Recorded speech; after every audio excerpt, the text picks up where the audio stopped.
नमस्कार दोस्तों, हरे कृष्णा, राधे राधे। कैसे हैं आप सब लोग। दोस्तों आज हम बात करेंगे मार्गशीर्ष माह के शुक्ल पक्ष की एकादशी यानी कि मोक्षदा एकादशी। मोक्षदा एकादशी की महत्व क्या है, पूजा विधि कैसे करना है, कैसे पूजा हमें करनी है, पारण कैसे करना है, कब करना है, पूजा का शुभ मुहूर्त क्या है और कौन से ऐसे चीज़ है जो हमें एकादशी के व्रत के दौरान बिल्कुल ध्यान रखना है, बिल्कुल ये गलतियाँ नहीं करनी है। तो दोस्तों आज ये सारी जानकारी इस वीडियो में आपको मिलने वाली है। आशा करती हूँ वीडियो आप सभी लोगों के लिए उपयोगी रहेगा और आप सभी लोगों को ये वीडियो अच्छा लगेगा। तो चलिए शुरू करते हैं। मार्गशीर्ष महीने में शुक्ल पक्ष की जो एकादशी होती है इसको मोक्षदा एकादशी के नाम से जाना जाता है। इस साल 14 दिसंबर को मोक्षदा एकादशी पालन किया जाएगा। मोक्षदा एकादशी के दिन इसी तिथि में भगवान श्री कृष्ण ने गीता का ज्ञान दिया था अर्जुन को, इसीलिए यह दिन गीता जयंती के नाम से भी प्रचलित है। गीता जयंती के दिन से आप गीता पाठ शुरू कर सकते हैं और गीता पाठ करने से जीवन के ऐसे बहुत सारे सवालों का जवाब हमें मिल जाता है जो नॉर्मली हमें कभी भी नहीं मिल पाती है। इस समय इस दिन सर्वत्र सिद्धि योग, अमृत सिद्धि योग बन रहा है, इसीलिए इस दिन जो भी भक्तजन पूरे विधि विधान से श्री कृष्ण भगवान का कोई भी स्वरूप का पूजा करते हैं तो उनको पूर्ण फल प्राप्त होता है।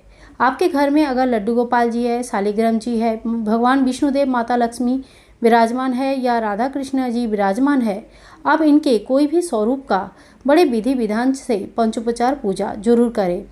पंचोपचार पूजा क्या होता है, इसमें 5 प्रकार के द्रव्य के साथ पूजा की जाती है, जैसे धूप, दीप, पुष्प, नैवेद्य और सुगंधि में आप चंदन वगैरह ले सकते हैं। बाकी पुष्प, पीला फूल चढ़ाने के इस दिन बड़ा महत्व होता है। पीला वस्त्र चढ़ाए, भगवान जी को पीले कपड़े पहनाए और इस तरह से आप आज के जो पूजा है वो संपूर्ण कर सकते हैं। कोई भी एकादशी के व्रत का जो नियम होता है वो दशमी के दिन से ही शुरू हो जाता है। दशमी के दिन आपको जो कुछ नियम पालन करना रहता है, जैसे ब्रह्मचर्य का पालन करना रहता है। आमिष कोई भी किसी भी प्रकार का ऐसे खाना जो कि तामसिक होता है, मांस, मदिरा या किसी भी नशीली पदार्थ, प्याज, लहसुन सब परित्याग करना पड़ता है। इस दिन आप ये सारे खाना से परहेज रखें और बिल्कुल सात्विक आहार ग्रहण करें। अगले दिन सुबह ब्रह्म मुहूर्त में उठे, स्नान आदि कंप्लीट करें, घर द्वार साफ सफाई कर ले और फिर पूजा की तैयारी करें। एक पाटला ले ले, उसके ऊपर पीला कपड़ा बिछाए। इस दिन पीला कपड़े का, पीला कलर का बहुत ज़्यादा महत्व होता है। पीला कपड़ा बिछा के उसके ऊपर भगवान श्री कृष्ण का, राधा रानी इसके साथ अगर आपके साथ विराजमान है आपके पास तो उनके विग्रह रख सकते हैं। लड्डू गोपाल जी है उनकी पूजा कर सकते हैं। लक्ष्मी नारायण जी है तो उनकी पूजा कर सकते हैं। कुल मिलाकर यह होता है कि इस दिन आप भगवान श्री कृष्ण का, शालिग्राम जी का किसी भी रूप में भगवान विष्णु का पूजा करें।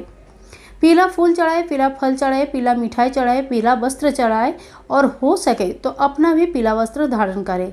घी का एक दीपक जरूर प्रज्वलित करें और तुलसी माता को इस दिन जरूर घी का दीपक दिखाए। माता की भी पूजा करें। तुलसी का पौधे में से जो पत्ते गिरे हुए हैं, आज अगर आपको पत्ते निकालना है तो तुलसी के पेड़ से डायरेक्ट पत्ते ना निकालें, नीचे जो पत्ते गिरे हुए हैं वो पत्ते उठाए, वो पत्ते भगवान के पूजा में काम अर्पण करें। लेकिन तुलसी के पौधे को इस दिन पत्ते नहीं तोड़ना चाहिए, छूना नहीं चाहिए।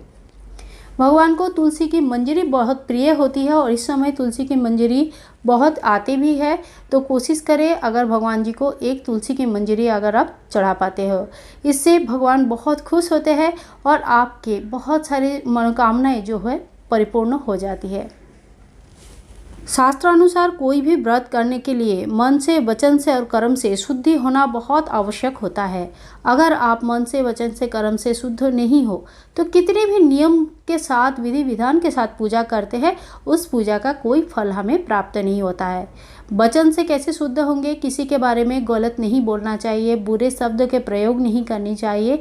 मन से ऐसे शुद्ध है कि किसी के बारे में गलत सोचना, हिंसा करना, विद्वेष लाना, द्वेष लाना ये नहीं करना चाहिए। कोई भी ऐसा काम ना करे जिससे सामने वाले आपसे आहत हो, आपसे आघात मिले, उनको दुखी हो, मन दुखी हो, रोने लगे या उनको बुरा लगे या उनकी अपमान हो जाए, ऐसा कोई कर्म आप नहीं करेंगे। अगर इस तरह से अपने अंदर से अपने आप को शुद्धकरण के माध्यम से अगर पूजा करते हैं तो पूजा बहुत जल्दी स्वीकार होते हैं। इस दिन भगवत गीता का विधिवत पूजा करें। भगवत गीता अगर आपके पास है तो इस दिन से आप भगवत गीता का पाठ करना शुरू कर सकते हैं। ये बहुत ही ज़्यादा शुभ माना जाता है। एकादशी के दिन सुबह जिस तरह से आपने पूजा किया है, शाम को भी बिल्कुल धूप दिया और बाकी चीज़ों से जो 5 प्रकार के चीज़ों से पूजा होती है, पंचोपचार पूजा होती है, वैसे शाम को भी पूजा करना चाहिए।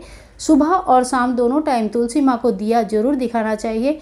कोई भी सात्विक मनोकामनाएं जो भी आपके पास है इस दिन भगवान के सामने जरूर रखें। कहते हैं इस व्रत करने से सैकड़ों लाखों पापों से मुक्ति हमें मिलती है और जो भी हमारे पूर्वज अपने कर्मों की वजह से नरक यंत्रणा भोग कर रहे हैं उन पूर्वजों को भी मुक्ति मिलती है। पूर्वजों को मुक्ति दिलाने वाले हमारे खुद के मृत्यु के बाद मोक्ष लाभ करने के लिए सर्वोत्तम जो व्रत माना जाता है वह है मोक्षदा एकादशी। इसीलिए जैसे बहुत आसान सरल विधि से आप पूजा करें, ऐसा नहीं बहुत तामझाम करने की जरूरत नहीं है, पर जो भी करे दिल से करे और अपनी पूरी भक्ति भाव से श्रद्धा के साथ करे। द्वादशी के दिन पारण के जो मुहूर्त होगा ये सारे समय मैं आपको बता दूंगी, वीडियो के एंड में आपको सारे समय मिल जाएंगे। तो पारण के मुहूर्त में ही पारण करना चाहिए। पारण में तुलसी के पत्ते जो है भगवान को चरणों में चढ़ाया हुआ जो तुलसी के पत्ते हैं वो आपको पानी से निगल लेना है। तुलसी के पत्ते कभी भी चबाया नहीं जाता है, तुलसी के पत्ते को दांत नहीं लगाया जाता है। तो इस तरह से तुलसी के एक पत्ते थोड़ा सा पानी लेके आप अपना पारण कर सकते हैं और इसके बाद आप दान ध्यान के बाद भोजन कर सकते हैं। ध्यान में क्या क्या दान करना होता है आइए जान लेते हैं। बाकी एकादशियों की तरह इस एकादशी में भी आप अपने सामर्थ्य अनुयायी जो भी दान करना चाहते हैं, वस्त्र दान करना चाहते हैं, फल वगैरह दान करना चाहते हैं, बर्तन वगैरह दान करना चाहते हैं, कोई भी सफ़ेद चीज़ है पीला चीज़ की दान करना चाहते हैं वो कर सकते हैं। साथ साथ में इस एकादशी में अगर आप गीता की दान करते हैं, गीता की प्रचार करते हैं तो वो सर्वोत्तम माना जाता है। जितना हो सके आप गीता का दान करें, गीता का प्रचार करें। तो ये मोक्षदा एकादशी का जो सर्वोत्तम दान माना जाता है वो गीता दान होती है। तो जो भी, लेकिन एक बात ध्यान रखना दोस्तों, ऐसा नहीं दान करना है तो हम किसी को भी उठा के ज़बरदस्ती पकड़ा दिया, ये नहीं करना चाहिए।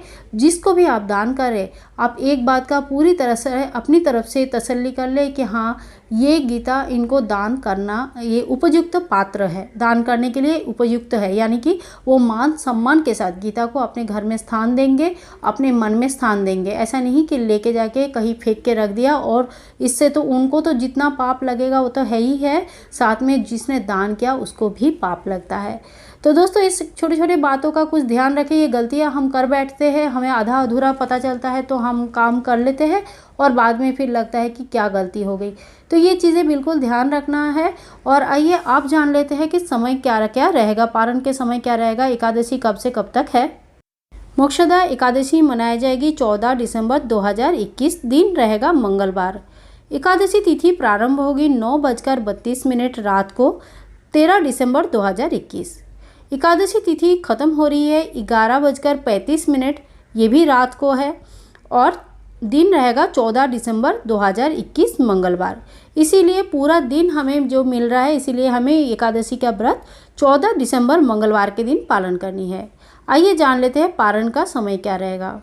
पारण हमें द्वादशी के दिन करना है यानी कि 15 दिसंबर। समय रहेगा सुबह 7:05 से लेकर सुबह 9:09 तक।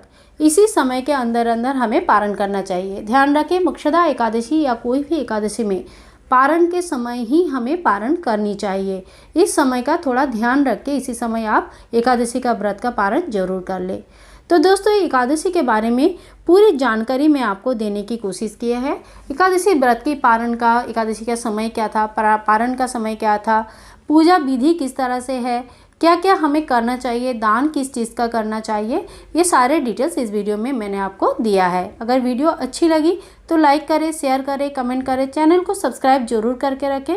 और एक बात और बताऊंगी कि पूरे दिन अगर हो सके तो हरे नमः हरे कृष्णा का जप मन ही मन करते रहे या ओम नमः भगवते वासुदेवाय नमः, इस मंत्र का जप पूरे दिन में मन ही मन करते रहेंगे तो मन में किसी भी तरह का नकारात्मक चिंताधारा जो होता है वो नहीं आती है। इससे आपको एकादशी का व्रत पालन करने में आसानी होगी और आपकी व्रत फली बहुत अच्छे से कंप्लीट भी हो जाएगा और आपका जो बिल्कुल ऐसा लगेगा ही नहीं कि दिन भर में गलत चिंता आया ही नहीं, समय कैसे निकल गया पता भी नहीं चलेगा। तो दोस्तों ये थी छोटी सी एक टिप्स। आपके एकादशी के व्रत सफल होने के पीछे बहुत ही छोटे छोटे कारण रहते हैं जिससे आपकी एकादशी बहुत अच्छे से, बहुत ही कुशल मंगल से, भगवान के कृपा से अच्छे से निकल जाए। तो दोस्तों मिलते हैं नेक्स्ट वीडियो में, तब तक के लिए tata bye bye, take care and happy Mokshada Ekadashi.